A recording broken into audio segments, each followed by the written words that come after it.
ನನ್ನ ಚಾನಲ್ ನಿಮಗೆ ಇಷ್ಟ ಆದರೆ ಆ ರೆಡ್ ಕಲರ್ ಬಟನ್ನ ಕ್ಲಿಕ್ ಮಾಡಿ.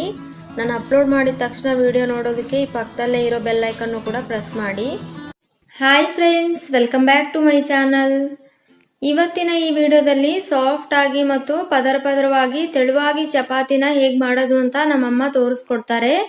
ನಾನು ನನ್ನ ತಾಯಿ ಮನೆಗೆ ಹೋಗಿರುವಾಗ ಈ ವಿಡಿಯೋನ ಶೂಟ್ ಮಾಡಿದ್ದೆ. ಇದನ್ನ ನಿಮ್ ಜೊತೆ ಶೇರ್ ಮಾಡ್ಕೊಳ್ತಾ ಇದ್ದೀನಿ. ತುಂಬಾನೇ ಫಾಸ್ಟ್ ಆಗಿ ತುಂಬಾನೇ ಚೆನ್ನಾಗಿ ಮಾಡ್ತಾರೆ ನಮ್ಮಮ್ಮ ಚಪಾತಿನ. ನಾವಿಲ್ಲಿ ಚಪಾತಿ ಜೊತೆ ಕ್ಯಾಬೇಜ್ ಪಲ್ಯನ ಸರ್ವ್ ಮಾಡಿದ್ವಿ. ತುಂಬಾ ಚೆನ್ನಾಗಿತ್ತು. ನೀವು ನೋಡ್ತಾ ಇರ್ಬೋದು, ಚಪಾತಿನ ನಾನಿಲ್ಲಿ ತೋರಿಸ್ತಾ ಇದ್ದೀನಿ ಎಷ್ಟು ಸಾಫ್ಟ್ ಆಗಿ ಬಂದಿದೆ ಅಂತ. ತುಂಬಾ ತೆಳುವಾಗಿ ಮಾಡಿರೋ ಕಾರಣಕ್ಕೆ ತುಂಬಾನೇ ಚೆನ್ನಾಗಿರುತ್ತೆ. ಮಕ್ಕಳಿಗೆಲ್ಲ ಈ ರೀತಿ ಮಾಡ್ಕೊಟ್ರೆ ತುಂಬಾನೇ ಇಷ್ಟ ಆಗುತ್ತೆ. ಈ ಚಪಾತಿ ನನ್ನ ಮಗನಿಗೆ ಮತ್ತೆ ನನ್ನ ಹಸ್ಬೆಂಡ್ಗಂತೂ ತುಂಬಾನೇ ಇಷ್ಟ ಆಯ್ತು. ನೀವು ಕೂಡ ಈ ರೀತಿಯಾಗಿ ಒಮ್ಮೆ ಟ್ರೈ ಮಾಡಿ ನೋಡಿ. ನೀವು ಮೊದಲೇನೆ ಈ ಮೆಥಡ್ ಅಲ್ಲಿ ಚಪಾತಿನ ಮಾಡ್ತಾ ಇದ್ರೆ ನನಗೆ ಖಂಡಿತವಾಗ್ಲೂ ಈ ವಿಡಿಯೋ ಕೆಳಗಡೆ ಒಮ್ಮೆ ಕಮೆಂಟ್ ಮಾಡಿ ತಿಳಿಸೋದನ್ನ ಮರಿಬೇಡಿ ಫ್ರೆಂಡ್ಸ್. ಹಾಗಾದ್ರೆ ಈ ಚಪಾತಿನ ನಮ್ಮಮ್ಮ ಯಾವ ರೀತಿ ಮಾಡಿದ್ರು ಅಂತ ನೋಡ್ಕೊಂಡು ಬರೋಣ ಬನ್ನಿ. ನೋಡಿ ಫ್ರೆಂಡ್ಸ್, ನಮ್ಮಮ್ಮ ಚಪಾತಿ ಹಿಟ್ಟನ್ನ ಕಲಸೋದಕ್ಕೆ 1 ಕಪ್ ಗೋಧಿ ಹಿಟ್ಟು ಮತ್ತೆ ಕಲಸೋದಕ್ಕೆ ನಾರ್ಮಲ್ ವಾಟರ್ನ ತಗೊಂಡಿದ್ದಾರೆ. ನೀವು ಬೇಕಾದ್ರೆ ಉಗುರು ಬಿಸಿ ನೀರಲ್ಲಿ ಕೂಡ ಹಿಟ್ಟನ್ನ ಕಲಿಸಬಹುದು. ನಾವಿಲ್ಲಿ ಗಿರಣಿನಲ್ಲಿ ಹಿಟ್ಟನ್ನ ಬೀಸ್ತೀವಿ ನೋಡಿ, ಅದರಿಂದ ನಾವು ತಣ್ಣೀರಲ್ಲೇ ಹಿಟ್ಟನ್ನ ಕಲಿಸ್ತಾ ಇದೀವಿ. ಉಗುರು ಬಿಸಿ ನೀರಲ್ಲಿ ನೀವು ಅಂಗಡಿಯಿಂದ ಪ್ಯಾಕೆಟ್ ಹಿಟ್ಟನ್ನ ತರೋದಾದ್ರೆ ಉಗುರು ಬಿಸಿ ನೀರಲ್ಲಿ ಕಲಿಸಬಹುದು ಚಪಾತಿ ಹಿಟ್ಟನ್ನ. ಈಗ ಇದಕ್ಕೆ ರುಚಿಗೆ ತಕ್ಕಷ್ಟು ಹಿಟ್ಟನ್ನ ಹಾಕೊಂಡ್ಬಿಟ್ಟು ನೋಡಿ, ಒಂದ್ಸರ್ತಿ ಚೆನ್ನಾಗಿ ಹಿಟ್ಟಿನ ಜೊತೆ ಉಪ್ಪು ಮಿಕ್ಸ್ ಆಗೋ ರೀತಿ ಮಿಕ್ಸ್ ಮಾಡ್ಕೊಂಡು ಸ್ವಲ್ಪ ಸ್ವಲ್ಪ ನೀರನ್ನ ಹಾಕ್ತಾ ಚಪಾತಿ ಹಿಟ್ಟನ್ನ ಸಾಫ್ಟ್ ಆಗಿ ಕಲಸ್ಕೊಳ್ಬೇಕು.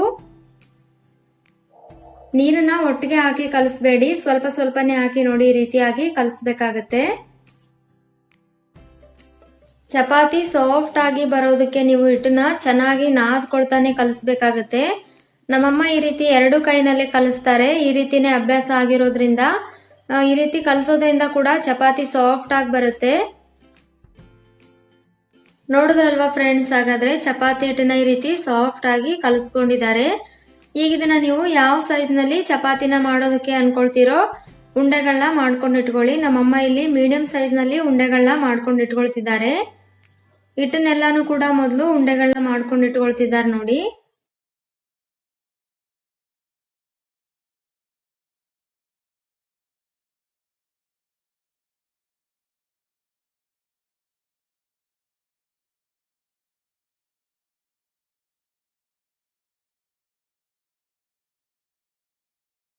ಈ ರೀತಿ ಹಿಟ್ಟನ್ನೆಲ್ಲ ಉಂಡೆಗಳನ್ನ ಮಾಡ್ಕೊಂಡು ಇಟ್ಕೊಂಡಿದ್ದಾರೆ. ಈಗ ಒಣ ಹಿಟ್ಟನ್ನ ಸ್ವಲ್ಪ ತಗೊಂಡಿದ್ದಾರೆ, ಗೋಧಿ ಹಿಟ್ಟನ್ನ ಸ್ವಲ್ಪ ಈ ರೀತಿ ಹಿಟ್ಟನ್ನ ಹಾಕ್ಬಿಟ್ಟು ಚಪಾತಿನ ಲಟ್ಟಿಸ್ಕೊಳ್ತಾ ಇದ್ದಾರೆ ನೋಡಿ. ಮೊದಲು ಪೂರಿ ಮಾಡೋದಕ್ಕೆ ಲಟ್ಟಿಸ್ತೀವಲ್ವಾ, ಆ ಸೈಜ್ ನಲ್ಲಿ ಲಟ್ಟಿಸ್ಕೊಂಡಾದ್ಮೇಲೆ ಎಣ್ಣೆನ ಹಚ್ತಾ ಇದ್ದಾರೆ ನೋಡಿ. ಎಣ್ಣೆನ ಹಚ್ಬಿಟ್ಟು ಈ ರೀತಿ ಟ್ರಯಾಂಗಲ್ ಶೇಪ್ ನಲ್ಲಿ ಮಡಿಸಿದ್ದಾರೆ. ನಂತರ ಇದನ್ನ ನೋಡಿ ರೌಂಡ್ ಶೇಪ್ ಅಲ್ಲಿ ಬರುವ ರೀತಿಯಲ್ಲಿ ಒಣ ಹಿಟ್ಟನ್ನ ಹಾಕ್ಬಿಟ್ಟು ಲಟ್ಟಿಸ್ತಾ ಇದ್ದಾರೆ. ನಿಮ್ಗೆ ಬೇಕಾದ್ರೆ ಇಷ್ಟು ತೆಳುವಾಗಿ ಚಪಾತಿ ಮಾಡೋದು ಬೇಡ ಅನ್ನೋದಾದ್ರೆ ನೀವು ಬೇಕಾದ್ರೆ ಮೀಡಿಯಂ ದಪ್ಪವಾಗಿ ಚಪಾತಿನ ಲಟ್ಟಿಸಬಹುದು. ನಮ್ಮನೇಲಿ ಯಾವಾಗ್ಲೂ ಕೂಡ ತೆಳುವಾಗಿ ಮಾಡೋದ್ರಿಂದ ಅದೇ ರೀತಿ ಮಾಡ್ತಾ ಇದ್ದಾರೆ. ಈಗ ನೀವು ನೋಡ್ತಾ ಇರಬಹುದು, ಚಪಾತಿನ ಲಟ್ಟಿಸ್ಕೊಂಡಾಗಿದೆ. ಈ ರೀತಿ ಲಟ್ಟಿಸ್ಕೊಂಡಾದ್ಮೇಲೆ ಇದನ್ನ ನಾವೀಗ ಹಂಚಿನ ಮೇಲೆ ಹಾಕಿ ಚೆನ್ನಾಗಿ 2 ಕಡೆನೂ ಬೇಯಿಸ್ಕೊಳ್ಳೋಣ. ಹಂಚು ಕೂಡ ಬಿಸಿ ಆಗಿದೆ ನೋಡಿ. ಚಪಾತಿನ ಹಾಕ್ಬಿಟ್ಟು 2 ಕಡೆನೂ ಚೆನ್ನಾಗಿ ಬೇಯಿಸ್ಬೇಕು. ಮೀಡಿಯಂ ಟು ಲೋ ಫ್ಲೇಮ್ ನಡುವೆ ಇಟ್ಕೊಂಡ್ಬಿಟ್ಟು ಚಪಾತಿ ಸಾಫ್ಟ್ ಆಗಿ ಲೇಯರ್ ಆಗಿ ಬರ್ಬೇಕು ಅನ್ನೋದಾದ್ರೆ ನೀವು ನಾವೀಗ ತೋರಿಸಿದ್ವಲ್ವಾ ಆ ರೀತಿ ಮಡಿಸ್ಬಿಟ್ಟು ಮಾಡಿದ್ರೆ ತುಂಬಾನೇ ಚೆನ್ನಾಗಿ ಬರುತ್ತೆ. ಸಾಫ್ಟ್ ಆಗಿ ಕೂಡ ಬರುತ್ತೆ ಮತ್ತೆ ಒಳಗಡೆ ಲೇಯರ್ ಆಗಿ ಕೂಡ ಬರುತ್ತೆ.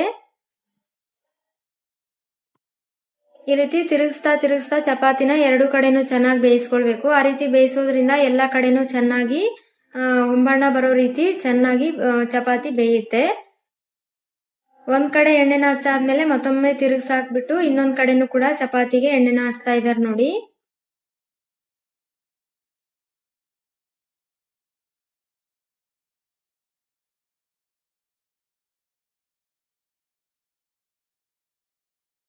ಈಗ ನೋಡಿ ಫ್ರೆಂಡ್ಸ್, ಈ ಚಪಾತಿ ಚೆನ್ನಾಗಿ ಬೆಂದು ರೆಡಿ ಆಗಿದೆ. ಇದನ್ನ ಒಂದು ಪ್ಲೇಟ್ ನಲ್ಲಿ ತೆಗೆದಿಟ್ಕೊಂಡ್ಬಿಟ್ಟು ಉಳಿದಿರೋ ಚಪಾತಿ ಉಂಡೆಗಳನ್ನ ಕೂಡ ಅದೇ ರೀತಿಯಾಗಿ ಲಟ್ಟಿಸ್ಕೊಂಡು ಚಪಾತಿನ ಮಾಡಿ ಸರ್ವ್ ಮಾಡ್ಕೊಳ್ಳೋಣ. ಅದೇ ರೀತಿಯಾಗಿ ನೋಡಿ ಮೊದಲೇ ತೋರಿಸಿದ್ವಲ್ವಾ, ಅದೇ ರೀತಿಯಾಗಿ ಚಪಾತಿನ ನಮ್ಮಮ್ಮ ಲಟ್ಟಿಸ್ತಾ ಇದ್ದಾರೆ.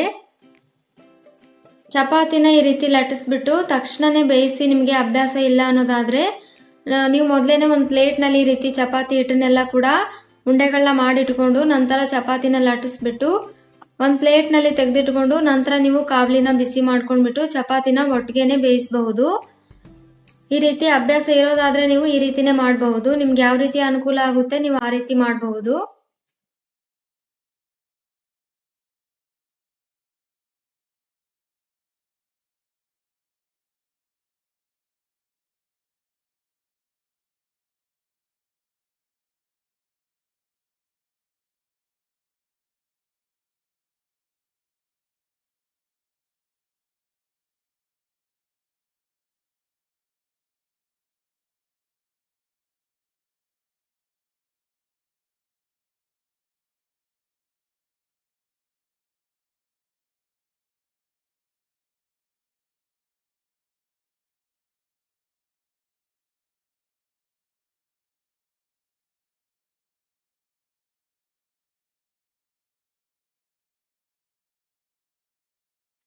ಈಗ ಇಲ್ಲಿ ನೋಡ್ತಾ ಇರಬಹುದು ನೀವು ಒಂದೇ ಸರ್ತಿನೇ ಚಪಾತಿನ ಈ ಹಿಟ್ಟನ್ನ ಈ ರೀತಿ ಟ್ರಯಾಂಗಲ್ ಶೇಪ್ ನಲ್ಲಿ ಪೂರಿ ರೀತಿ ಲಟ್ಟಿಸ್ಬಿಟ್ಟು ನಂತರ ಎಣ್ಣೆನ ಹಚ್ಬಿಟ್ಟು ಟ್ರಯಾಂಗಲ್ ಶೇಪ್ ನಲ್ಲಿ ಮಡಿಸಿಟ್ಟಿದ್ದಾರೆ. ಈ ರೀತಿ ಇಟ್ಕೊಂಡ್ರು ಕೂಡ ಚಪಾತಿ ಲೇಯರ್ ಲೇಯರ್ ಆಗಿ ಬರುತ್ತೆ. ಒಂದು 5 ನಿಮಿಷ ಈ ರೀತಿ ಟ್ರಯಾಂಗಲ್ ಶೇಪ್ ನಲ್ಲಿ ಮಡಿಸ್ಬಿಟ್ಟು ಇಡೋದ್ರಿಂದ ಚಪಾತಿ ತುಂಬಾನೇ ಚೆನ್ನಾಗಿ ಬರುತ್ತೆ. ನಂತರ ನೀವು ಒಟ್ಟಿಗೆ ಕೂಡ ಈ ರೀತಿ ಲಟ್ಟಿಸಬಹುದು, ಆಗ ಈಸಿ ಕೂಡ ಆಗುತ್ತೆ. ನೋಡಿದ್ರಲ್ವಾ ಫ್ರೆಂಡ್ಸ್, ಹಾಗಾದ್ರೆ ಇವತ್ತು ನಮ್ಮಮ್ಮ ಸಾಫ್ಟ್ ಆಗಿ ತೆಳುವಾಗಿ ಮತ್ತೆ ಲೇಯರ್ ಲೇಯರ್ ಆಗಿ ಚಪಾತಿನ ಯಾವ ರೀತಿ ಮಾಡೋದು ಅಂತ ತೋರಿಸಿದ್ದಾರೆ. ಹಾಗಾದ್ರೆ ಇವತ್ತು ನಮ್ಮಮ್ಮ ಮಾಡಿದ ಈ ರೆಸಿಪಿ ನಿಮ್ಗೆಲ್ಲ ಇಷ್ಟ ಆಗಿದೆ ಅನ್ನೋದಾದ್ರೆ ಖಂಡಿತ ವಿಡಿಯೋಗೊಂದು ಲೈಕ್ ಮಾಡೋದನ್ನ ಮರಿಬೇಡಿ. ಮತ್ತೆ ಇದುವರೆಗೂ ಈ ಚಾನೆಲ್ನ ಸಬ್ಸ್ಕ್ರೈಬ್ ಮಾಡ್ಕೊಳ್ಳದೆ ನೋಡ್ತಾ ಇದ್ರೆ ಅಥವಾ ಮೊದಲನೇ ಬಾರಿ ಈ ಚಾನೆಲ್ನ ನೋಡ್ತಾ ಇದ್ರೆ ಈ ಚಾನೆಲ್ ನೋಡಿದ ನಂತರ ನಿಮ್ಗೆ ಈ ವಿಡಿಯೋ ಎಲ್ಲ ಇಷ್ಟ ಆದ್ರೆ ದಯವಿಟ್ಟು ಸಬ್ಸ್ಕ್ರೈಬ್ ಮಾಡ್ಕೊಳ್ಳೋದನ್ನು ಕೂಡ ಮರಿಬಾರ್ದು. Thank you for watching.